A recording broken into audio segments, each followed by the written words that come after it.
오늘 하나님께서 주시는 말씀 열왕기상 11장 14절부터 25절입니다. 구약성경 532쪽 열왕기상 11장 14절부터 25절입니다.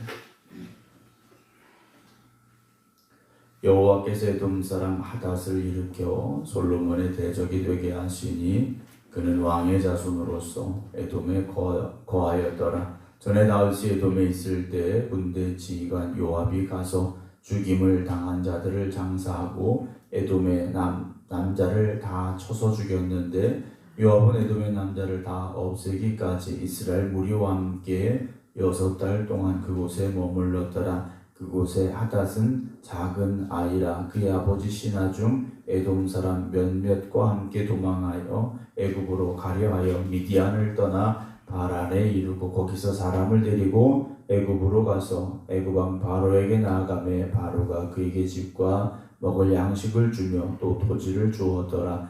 하닷이 바로의 눈 앞에 크게 은총을 얻었으므로 바로가 자기의 처제 곧 왕비 다브네스의 아우를 그의 아내로 삼음에 다브네스의 아우가 그로 말미암아 아들 그누밧을 낳았더니 다브네스가 그 아이를 바로의 궁중에서 젖을 떼게 하며 그누밧이 바로의 궁에서 바로의 아들 가운데 있었더라. 하닷이 애굽에 있어서 다윗이 그의 조상들과 함께 잔 것과 군대 지휘관 요압이 죽은 것을 듣고 바로에게 아뢰되 나를 보내어 내 고국으로 가게 하옵소서. 바로가 그에게 이르되 네가 나와 함께 있어 무슨 부족함이 있기에 네 고국으로 가기를 구하느냐. 대답하되 없나이다. 그러나 아무쪼록 나를 보내옵소서 하였더라.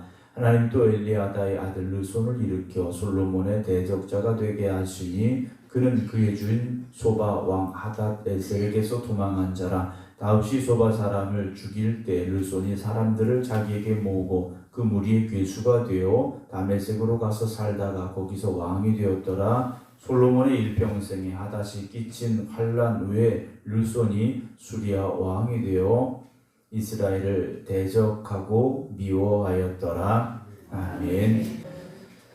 솔로몬이 끝까지 하나님을 의지하고 정말 왕이 될 때 가졌던 그 마음을 지켜갔더라면 이스라엘이라는 나라가 얼마나 더 부강한 나라가 됐을까, 하나님의 축복이 넘치는 그런 나라가 되지 않았을까라는 생각을 우리가 가지게 되는데 역사는 어떻게 기록을 합니까?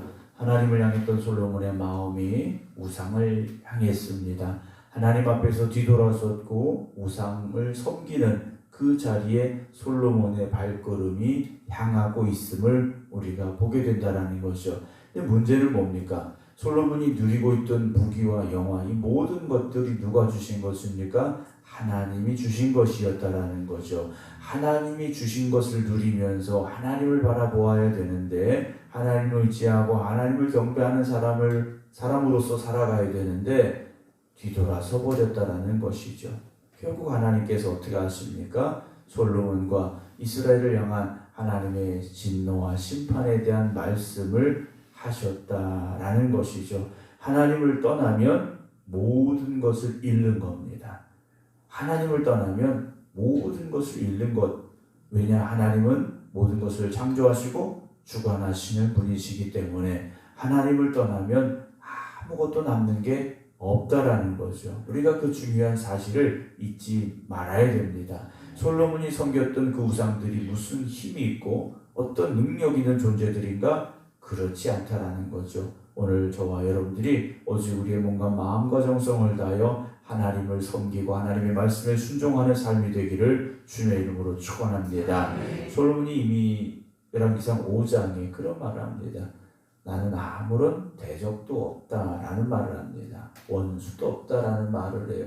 자기에게는 이제 하나님 주신 태평성대만 있다라고 자랑을 했습니다.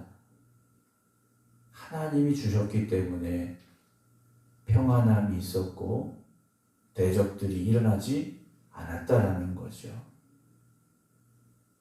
그렇다면 하나님을 떠날 때에는, 하나님 앞에서 뒤돌아설 때에는 대적들이, 원수들이 일어나게 되고 지금까지 누렸던 그 평안함을 빼앗길 수밖에 없다라는 것을요 오늘 본문의 말씀에서 우리가 보게 됩니다. 14절 오늘 본문 말씀 보게 되면 여호와께서 에돔 사람 하닷을 일으켜 솔로몬의 대적이 되게 하셨다라고 이제 솔로몬이 겪게 되는 그런 어려운 상황들을 우리에게 보여주기 시작합니다. 하나님께서 솔로몬을 사랑하셔서 솔로몬을 대적할 사람들을 쫓아내셨고 누르고 계셨더라는 거죠. 그러나 이제 하나님께서 솔로몬을 괴롭히는 대적들을 내버려 두시기 시작합니다. 오늘 우리의 삶이 평안한 건 우리가 힘이 있고 능력 있고 대단해서가 아니라 하나님이 우리를 눈동자와 지키고 보호하고 계셨고 목자 되신 하나님께서 우리를 푸른 초장 쉴 만한 물가로 인도하고 계셨기 때문이라는 것을 잊지 않기를 주님의 이름으로 부탁을 드립니다. 내 힘으로 살아가고 내 능력으로 이렇게 누리고 있다. 내가 정말 열심히 또는 내가 어떤 선한 삶을 살아서 내 대적들이 없다. 그렇지 않다라는 거죠. 내가 지금 하나님과 함께 가고 있기 때문에 내 옆에 하나님이 계시기 때문에 세상의 대적들이 나를 어찌할 수 없다라는 거죠. 그런 하나님을 떠나면 하나님의 손을 놔버리면 모든 것이 대적이고 모든 것이 원수가 되고요. 모든 것이 환난일 수밖에 없습니다. 이 하닷이라는 사람이 누구였느냐?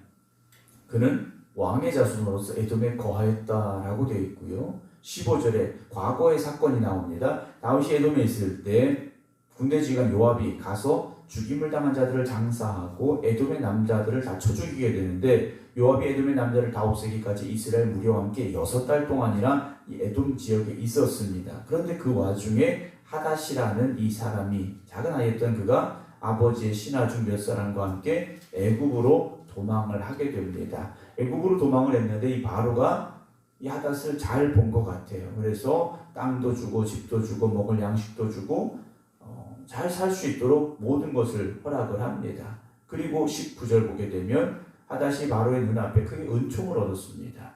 그래서 바로가 자기의 처제 곧 왕비 나분의 아우를 아내로 주게 되죠. 그리고 아들도 낳았는데 아들은 바로의 왕궁에서 모세처럼 왕자들과 함께 자랐다라고 성경은 기록을 하고 있습니다.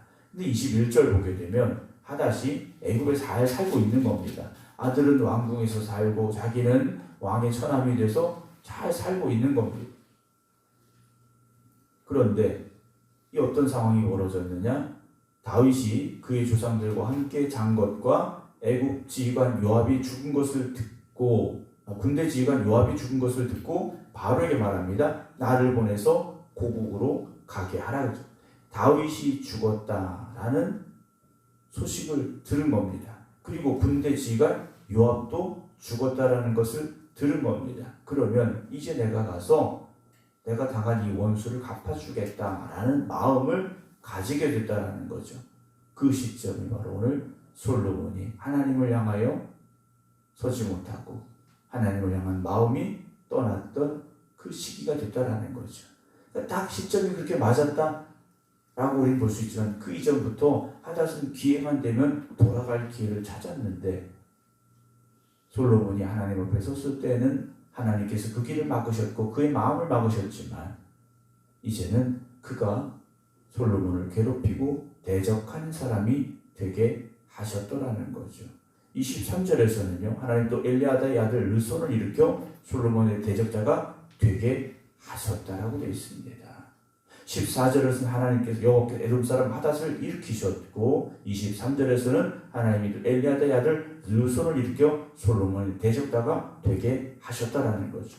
여러분, 우리를 대적하는 사람도 우리가 하나님 앞에 바로 설 때 그의 마음을 바꿔주시지만 우리가 하나님을 떠날 때는요. 대적을 일으켜서 우리를 경고하시고 우리를 대적하게 하신다라는 이 두려운 사실을 우리가 오늘 이 말씀을 통해서 깨닫게 되기를 주님의 이름으로 축원합니다. 사랑하는 성도 여러분, 25절 보면요. 솔로몬의 일평생에 하닷이 끼친 환난 외에 환난이라고까지 표현합니다. 르손이 수레 왕이 되어 이스라엘을 대적하고 미워했다라고 되어 있어요.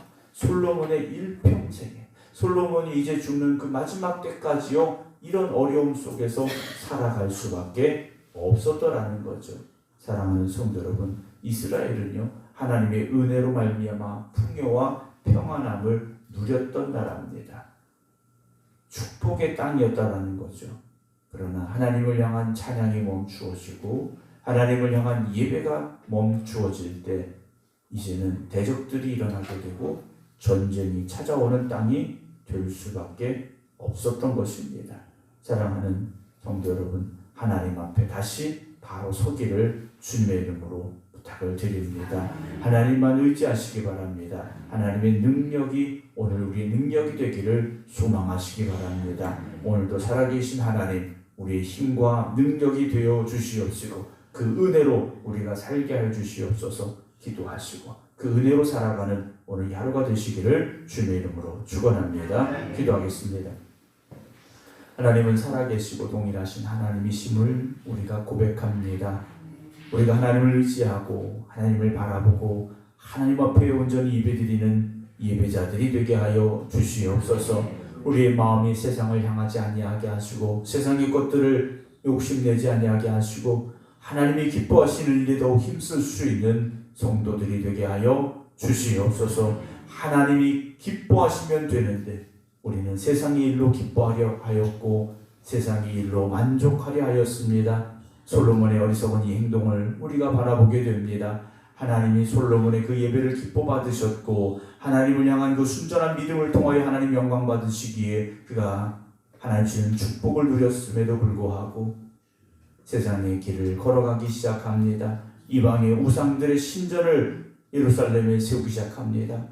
하나님을 떠난 그를 하나님께서 대적자들을 세우셔서 환난 가운데 처하게 하셨고 이스라엘의 나라가 어떻게 될 것인가 하나님께서 경고하셨음을 우리가 보게 됩니다. 오늘도 우리가 하나님 앞에 바로 서게 하여 주시옵시고 하나님이 기뻐하시는 길을 걸어가게 하시고 하나님이 기뻐 받으시는 예배드리는 예배자들 되게 하여 주시옵소서. 하나님이 눈동자와 지키고 보호하시는 하나님의 복된 자녀들 되게 하여 주시옵소서.